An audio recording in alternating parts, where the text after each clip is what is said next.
Welcome to the Go Slow to Go Fast lifestyle podcast, the space where we breathe deeply, live intentionally, and find meaning in the messy middle of life. I'm your host, Kendra Chapman, mom of triplets, busy professional, caffeine lover, and a big believer in slowing down so we can show up fully. If you're a busy human navigating career, family, life changes, or all of the above, you are in good company. Around here, we don't chase perfection. We build rhythms that support clarity and joy. And today we're diving into what it truly means to feel at home and comfortable in our own bodies, even in the midst of constant pressures of the modern life. And we'll be exploring this vital topic with a truly special guest, Joanne Edinburgh. We will unpack the concept of body comfort and talk about what's bringing each of us a little sense of what it means to go slow to go fast, while we walk you through a mindset or a method that helps you slow down and think about what it means to be in acceptance with your body. And of course, we'll share how you can stay connected with both of us as we continue with this conversation. So whether you're listening on your morning commute, doing chores around the house, or sneaking in a few minutes of quiet time with a cup of something warm, this moment is just for you. Take a breath, let the world slow down for a minute, and let's get started. So I want to say welcome to Joanne. Thank you for being here. How are you doing today? I'm doing great. Looking forward to our conversation. Thanks for having me. Absolutely. I'm so excited that you're here. And I know our listeners are going to get so much out of this conversation. So before we get started, do you mind sharing what it means to go slow for you? Well, I love the name of your podcast, actually. And I think it really is at the root of the work that I do, because I think the only way that we can actually improve our relationship with food and with our body is to slow down. Mm-hmm. It's such a key piece of making changes in those areas because, relaxation and slowing down is so important to get our body into a good state to be able to optimally digest our food, metabolize our food, and to really be able to understand why we do what we do, which is kind of at the root of the work that I do with women, is to understand, okay, why do we continue to, act in this way when we really want to act a different way? Being able to slow down and look at our beliefs, get in touch with our emotions, pay attention to our body.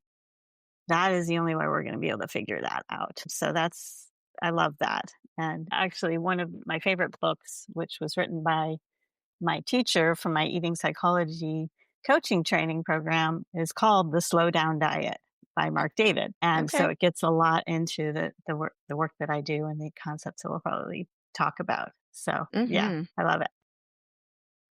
What would be beliefs around going slow when it comes to listening to your body and being really mindful about what we put into our bodies as far as food and, energy?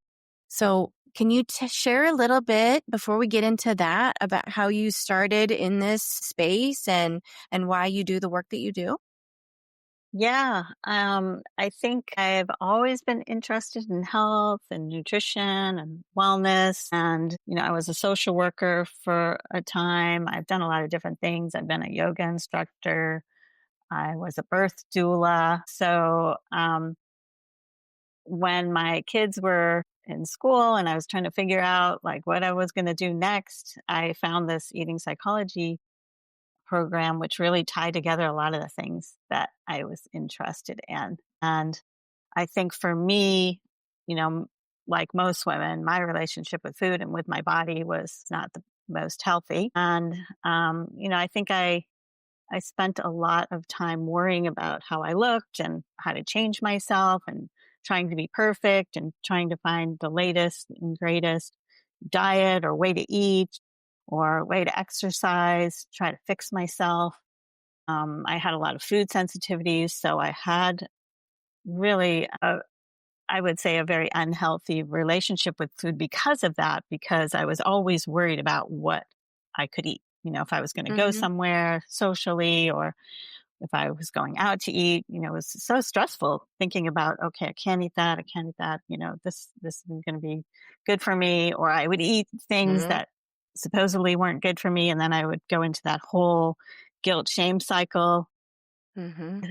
So it was a very, I didn't actually enjoy food, I would say, during that Mhm. long period of my life. And when I was able to learn more about the practices that I teach other women, I was able to kind of dismantle that and be able to get to a place where now I would say I really do enjoy food. It doesn't matter what I eat. I try to really enjoy eating when I eat. I try to pay attention and be mindful of eating. And if I don't, that's okay too. And I don't beat Mhm. myself up over that. And in terms of my body, I feel like when I was younger, I really had like the more ideal body, and I was never comfortable in my skin. I was always Mhm. very self-conscious about my body. And now I'm, you know, way more than I probably have ever weighed. And I feel very accepting of who I am and my body. And so I think that's why I do what I do, because I want other women to have that experience, because every day out in the world, I hear women criticizing themselves and being unhappy Mhm. with themselves and worrying about what they should eat and, not doing it right. And so that's really my Yeah. passion. I love that because how many of us out there? I mean, there's so many women that listen to this podcast, and I'm sure there's a few men too, but how many of us have thought, if I could have that conversation with my younger self and just, you know, remind, or just let you know that it's going to be okay. And I'm happier than I've ever been at age, whatever that is, 40, 50, 60. And Hmm. it's okay. So the 20 something or the 30 something just needs to hold on and relax and enjoy being in a body that might feel good, have more energy, but maybe take a little bit, just take a minute and breathe and don't take it out on yourself so much. Hmm. Yeah. Yeah. But I love that you say that you had that body that, would have been typically, what you would think is a typical healthy body years ago. And now you're more comfortable in your body. So, and I'm Mhm. sure there's many listeners out there that feel that way too, or I hope you do. I hope you're having that conversation and that relationship with you and your body a little bit more and leaning into that. But for those listeners out there, Joanne, who are still kind of struggling with body image or have days where they do, what would be some suggestions or thoughts that you would have that you'd want to share? Yeah, I think it's really challenging because the culture is very Mm, difficult in terms of being yeah. able to feel accepting of our bodies, right? So, one thing that I think has been very helpful for me and that I work with clients with a lot is, shifting from what you don't like about your body to what does my body do for me, like having that appreciation and gratitude for our bodies, I think can really make a difference. And so having some kind of gratitude practice where you're focused on, okay, most people have some things about their body that they actually like, so Mhm. start with that and focus on those things, as well as what does my body do for me, and I think that can be really helpful. And also, taking a look at when we don't feel good about ourselves rather than trying to push that away. And a lot of times people use food to do that. It's a Mhm. very common strategy, right? Mhm. Seeing that as actually an important message. If you don't feel good about yourself, okay, your body's just trying to tell you something. So pay attention to that and really try to look at, okay, what am I feeling right now? Why do I feel such shame about my body? Where does that come from? So, whatever it is for you that helps you to kind of get more at the root of what's going on, whether it's journaling, whether it's just like talking into your phone, and if you'd rather speak rather than write, Mhm.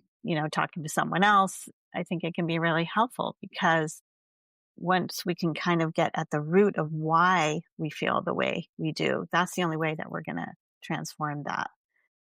Just Mhm. trying to push it away and pretend it doesn't exist, we know that doesn't really work. but No. most of us don't really want to face those feelings because it's painful. There's a lot of pain Mhm. around these issues.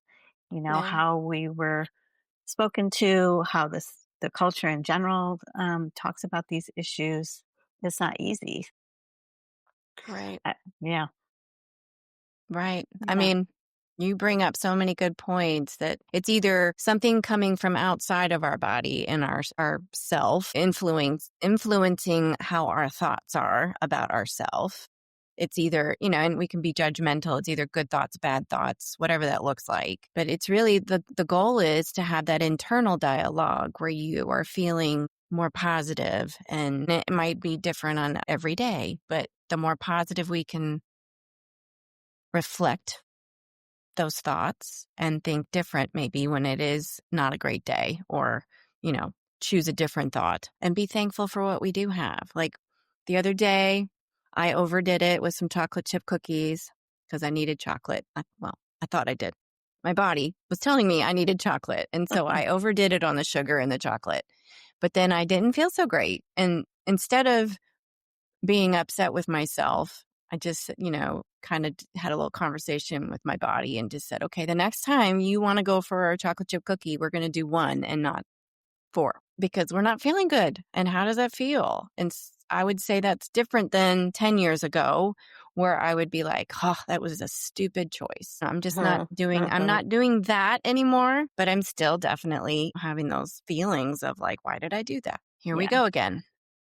Yeah. And I love those opportunities because I think that's where the gold is, Mm-hmm. taking those experiences and, not trying to pretend they don't exist, not trying Right. to think we're never going to have them anymore because life Mm-hmm. happens and we have Mm-hmm. all of these strategies for dealing with our stress or whatever. And Mm-hmm. the reality is food is meant to be nourishing and comforting. Yeah. So let's not beat ourselves up about that Right. and really just take a look at it and like, oh, that's so interesting. Like, I wonder why I did Mm-hmm.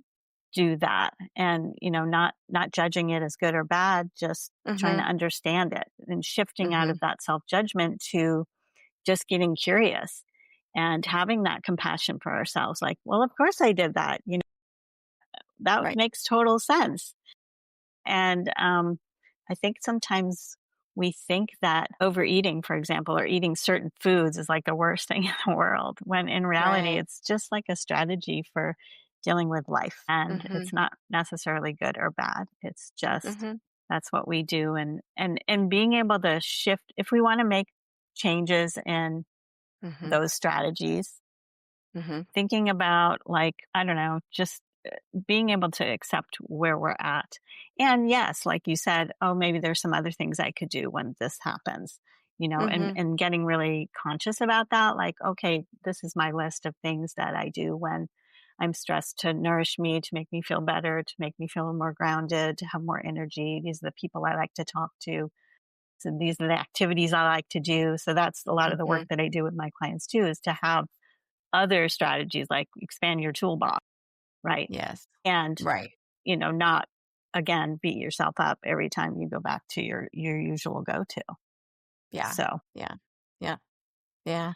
And, maybe not buying certain things at the store, not bringing it into the house but you also mentioned it is, if you're if you're changing something in your diet and mhm, trying to take certain things out and eat a different way, it is hard when you start to eat out because you really mhm, have to know how to read a menu. You have to know what to ask for. You have to know what to look for. And that it can be anxiety driven. When you go out, you want to be like everybody else and not worry about it and just order whatever. Or do mhm, you want to stick to a certain system or routine that you've started? So that can be a difficult space to be in when you're trying to go out and just eat with everybody else. right. Um, Yeah. I mean, I think I have a bit of a different perspective on that issue than a lot of people, especially in the wellness field, because I feel like trying to keep yourself from eating certain foods, and I've been on a long journey on this one. Part of that can is what causes you to want that food more, right? So when you're restricting, just like when you're restricting calories, I mean, body physiologically will fight back because we're meant to survive. And when it thinks that we're going into starvation mode, we'll do whatever it takes to survive. So low calorie diets in particular fail always in the long term because they're not sustainable for that reason. We need to protect ourselves from starvation. So that's Right. important to remember. But when we're restricting in other ways, the body kind of has a similar reaction. It's very stressful for the body. And just like, you have kids, I have kids. When you tell people not to do something, what do they want to do? They want to do the opposite, right? That autonomy, that being able to make your own decision, not being told what to do is very strong in human beings. So, one of the strategies that I've used more recently, and I think is very helpful, is to actually be able to allow everything rather Mm-hmm. than to think, I can't eat that. I can't, that's bad for me. And get your body to a place where you can actually trust yourself to eat what is good for you. And it could take a while because most of us have been doing this for a long time, right? But I think it kind of takes the power away from those particular foods, whether it's the sugar, the chocolate chip cookies, or whatever, by saying, oh, I can have that. I can have that anytime. I can just have that tomorrow. So why do I need to have it now? Why do I need to have 10 of them? I can have another one in an hour if I want. And then you get to a point where it's interesting because a lot of times you don't necessarily want those foods that you think you do. And maybe you do, maybe you don't. Like, I'm not going to make a judgment on that, but our beliefs and the way that we think about foods has a huge impact on our physiology and Mm, can create a huge stress response when we feel guilty about eating something that actually, can cause us to feel really bad. It may or may not, it may be the food itself. It may just be our thinking about the food. So it's an interesting experiment to kind of play with this stuff.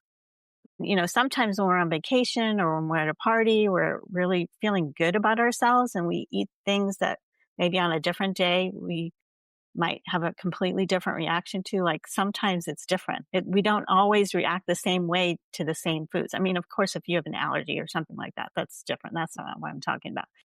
But, I think experimentation is really important and not thinking I'm going to do this forever. I'm going to change this thing about the way I eat forever. It's like, I'm going to try it for a few weeks, see what happens. I'm going to try not restricting for a while, see what happens, but so it's, I kind of like it because it's, you don't have to be so serious about this stuff. I mean, yes, if you have some health issues, yes, there might be some things you have to change about your lifestyle. But for a lot of us, it's not even about that. It's more like we think that we have to make these changes, and be very strict and rigid about it. And for some people that works really well, but I think for a lot of us that can really mm-hmm. backfire. So Mm-hmm. I don't know what you think Yeah. about that, but it's a different way to approach Yeah. it. I mean, I can say for my high school friends out there, they were for the most part, they were counting calories and I was not, but I was playing basketball and soccer and they weren't as Mhm, active. And so, I think mhm, it depends on the phase and your activities and what you're mhm, doing and maybe what you're craving. Because I crave salt and sweet. And I mhm, know moderation is probably better. I try not to mhm, deprive myself because I like what you said. I mhm, will overdo it if I'm depriving, mhm, then I will just binge. I'll mhm. binge a whole thing of ice cream and then Right. hate how I feel later. I won't really feel guilty. I'll just feel like I have a stomach ache because I ate Mhm, too much. mhm, But yeah, I do operate from that not restrictive place, but I mhm, also need to be thinking like, why am I craving certain foods at mhm, certain times too? Like, because I would think there might be my thinking is maybe there's a deficiency mhm, of something, and mhm. my body is just saying, this is what you need to help out, Yeah, you know? And there's probably some truth to that.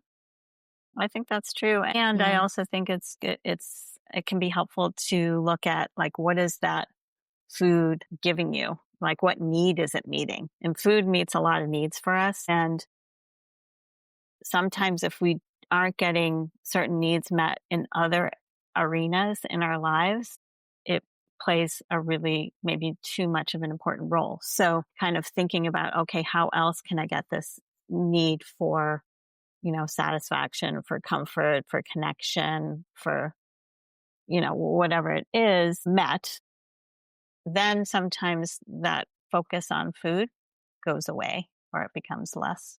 There's less of a focus because we've got all these other things meeting our needs in our lives. And, that tends to be what happens. You start to focus on other things. So it's another, and again, always going back to try not to beat yourself up whenever you do turn to those foods or whatever it is, but cravings, compulsions, from my perspective, are often just avoidance of the feelings, because I know for me, I did not learn how to express my feelings. I thought, that was one of the worst things that could happen because most of us felt a lot of shame when we did do that. So we avoid our emotions like the plague. And so our compulsions are like, we have these feelings building up in us, but because we're not very conscious of them and we really want to avoid them at all costs, we develop these compulsive behaviors to kind of override that and to make us forget about that emotion or whatever it is. So, that's another whole piece of the puzzle from my perspective. So Yeah. it's not easy though. No, not it's easy. not. Because you have to be able to be ready to do the work and ask yourself, like, why am I craving these foods? Or why am I eating these foods? Or why do I feel this way about my body? You have to ask yourself those questions and be ready to listen to whatever comes in. Yeah. Yeah. Yeah. Or work with a coach to help you, figure out what maybe could be the next step in figuring out those answers. Yeah, no. And I've observed, quite a few friends, I would say, or my husband or myself are friends. There's a few out there that are very body conscious, but they can be very I wouldn't say necessarily addictive, but maybe just very regimented about the way they eat and the way they work out. And there's that type of person, but then there might be another person who's not so worried about working out continuously and eats what they want. But, you were saying a little bit about, like, if you go to a party or you go somewhere and when you have that particular food, you feel one way on one day and a different day on a different day, or different way on a different day. Would you say it has a lot to do with your emotion? Maybe what's going on at that time and when you ingest that food, you're digesting it differently than maybe when if you're not having a great phase of life or time of day or whatever. So it really Yes. has to do with a lot going on, not just what food you put in your body. Exactly. I think Okay. it's not. Hmm. Yeah. And this is where it gets much more, I think it's much more complex than we've been led to believe. Like a calorie is not a calorie is not a calorie. It depends. And our Right. physiological state is huge. And I mean, they've done studies on things as, simple as multitasking. There was a study where they, be playing one thing in one ear and a different thing in the other ear, and you're eating, and they're measuring your absorption of nutrients. And just the fact of multitasking is stressful enough to the body that you actually don't absorb the nutrients in your food. Wow. So if you think about it, like, how often do most of us actually eat when we're eating? We're actually like sitting down, we're slowly eating, we're paying attention to the food we're eating, we're not on our phones, we're not listening to something, and if you can put yourself in that relaxation state, you will be able to absorb whatever nutrients are in that food. And if you don't, if you're stressed, it doesn't matter. The healthiest, whatever we consider the healthiest food in the world, is not going to get absorbed well. And so I think these are kind of the missing pieces of that no one's talking about. It's like, it's not a static situation. We're not machines. We're human beings. And there's a lot that happens here. And we have so much emotional connection. I think especially as women around food and our bodies. I mean, can you think, I know this happens to me. Like, I could look in the mirror one day and then have a fight with someone or have Mm-hmm. bad interaction or something stressful happens, and then I look in the mirror again, my body has not changed. Okay, let's assume my body has not changed in a matter of an hour or two. And we are like, oh my God, I look terrible. I really hate how this part of my body or whatever.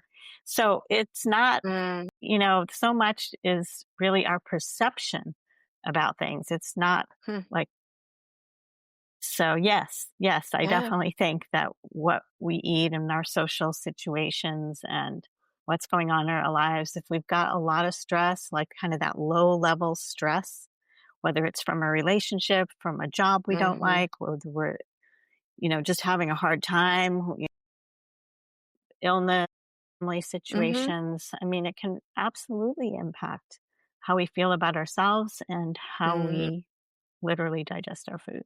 And again, not to be so to take those situations and think, okay, this is just a phase. This is the phase I'm going through. There's some things you can control and some you can't. So the things you can control, you can try to make changes, but some things it's not so easy. And just think, yeah. okay, I'm not going to worry about this right now because, a few months from now or whatever, things will be different. And then I can focus on that, Mm, so that's another piece of just really giving ourselves a break, right? That yeah. kindness, that self compassion, that acceptance. This is where things are right now. And sometimes we can't do a whole lot about it. And what's important, kind of figuring out what's the most important thing right now. Just eating and nourishing myself is important rather than worrying so much about, oh my God, I didn't get enough protein today or, ate too much sugar or whatever it is that we're worried about. I'm not saying that those things aren't important because they can be very important and food absolutely can be medicine but it's so much more complicated than that. And sometimes things that we think are important aren't as important as we think. That is like eye-opening for me because I'm thinking about, like I said a little bit ago, that regimented, routine-driven person Mm-hmm. versus the person that's like, whatever, I'll eat when I eat and I'll eat, what I want. And I'm not saying that like they're like going to look the same, but it's how they feel about the food and what they're doing is really more important than what they're putting into their body.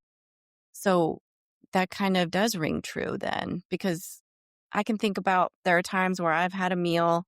We try as a family to sit around the dinner table and eat together Mm-hmm. pretty often.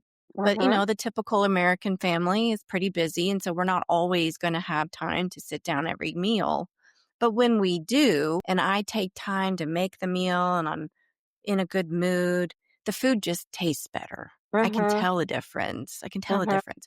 So it's like all the little things that we need to be thinking about and not just what we're doing while we're preparing the meal, but what we're doing while we're eating the meal too. Instead of just sitting in front of my computer knowing I have to eat lunch during the workday. Mm-hmm. They tell you so many times, get away from your desk, go do something different when you eat in a different space, eat with people. Mm-hmm. And so all of that probably has many messages that would go further into that Yeah. physiology aspect. Yeah. Exactly.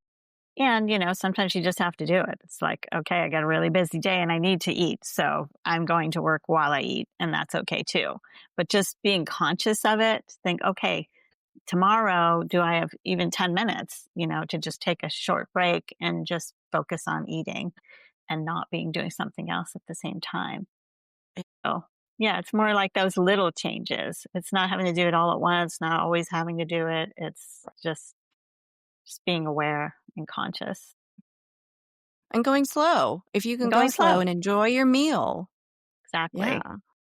I mean, we Yeah. can't always be in Italy or in an amazing place in Europe or some like your favorite restaurant having an amazing meal. But what if we could have that mindset every time we sat down and had our meal? Mhm. If we would, maybe we would feel better about what we were eating. Mhm. Yeah, it's kind of like the body too. Yeah, like it's like taking everything and it's like what can I be grateful for here? What do I appreciate here even if it's not perfect? Like, okay, I just had to whip something together really quickly and I couldn't Right. make that really nice gourmet, food that I might like, okay, well, what did I do? What can I appreciate about this? I think is an important way to think about it. Yeah. Yeah. And I don't know. I mean, it might be woo woo for some people out there, but I had a conversation with Erin Catrone a couple of weeks ago, and she said, like, the water you drink, if you just sit Hmm. with the water before you drink it and think positive thoughts and ask for it to give you you need in your body right now. If we could take that thinking and put it into everything else we do with our meal, you know, Mhm.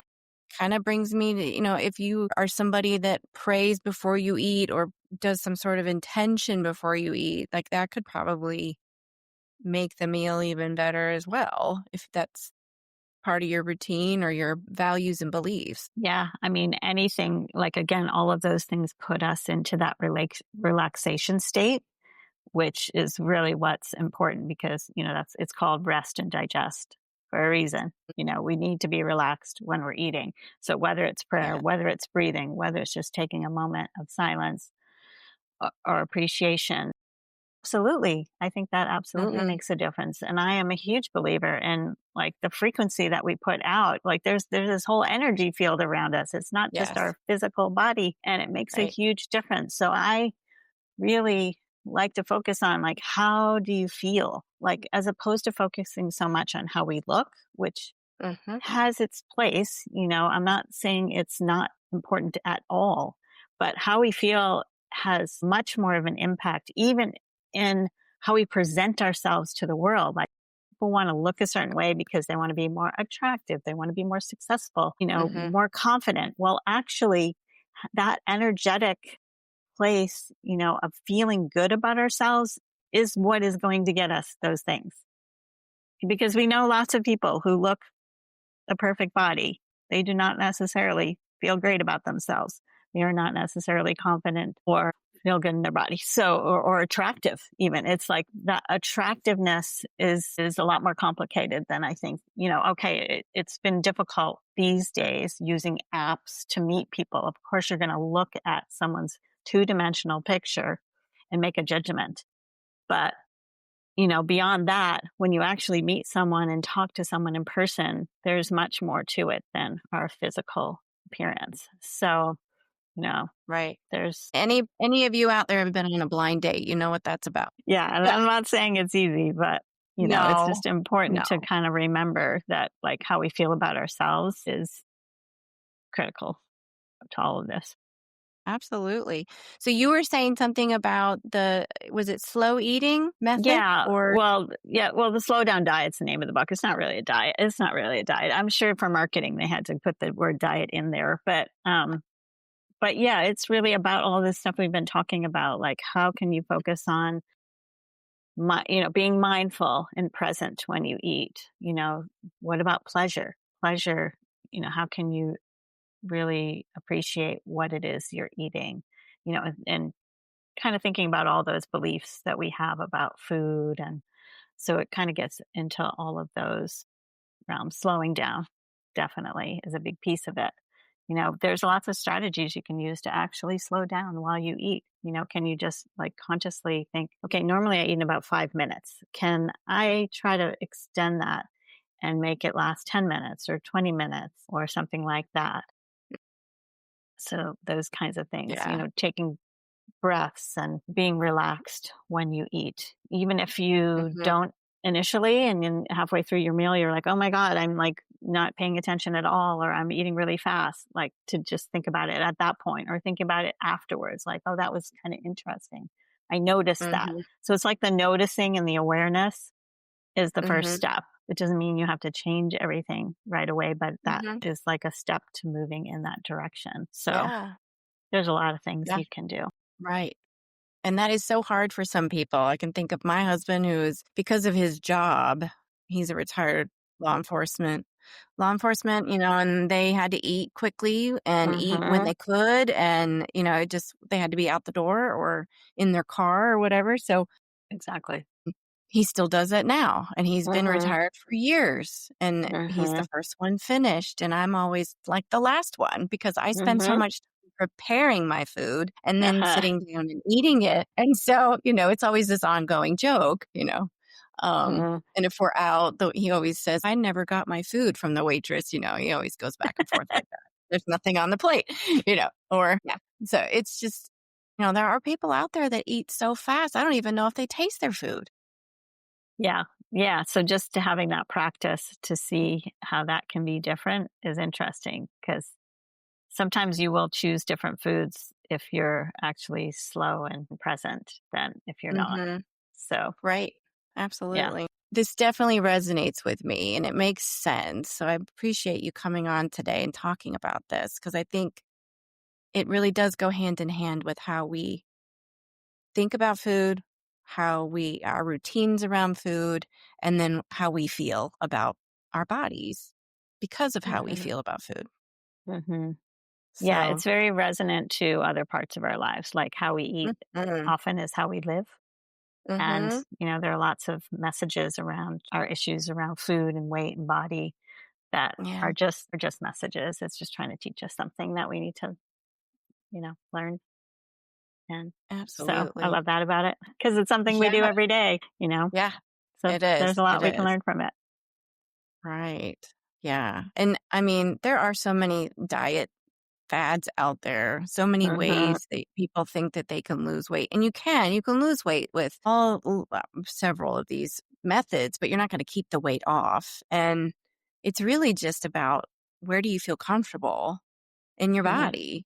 Maybe when we were in our 20s and 30s, we were a certain weight, but we had a different metabolism. We were doing different things. And so I know now that I'm 50, I'm just not doing the same things, and I'm not going to have the same body, and it's okay.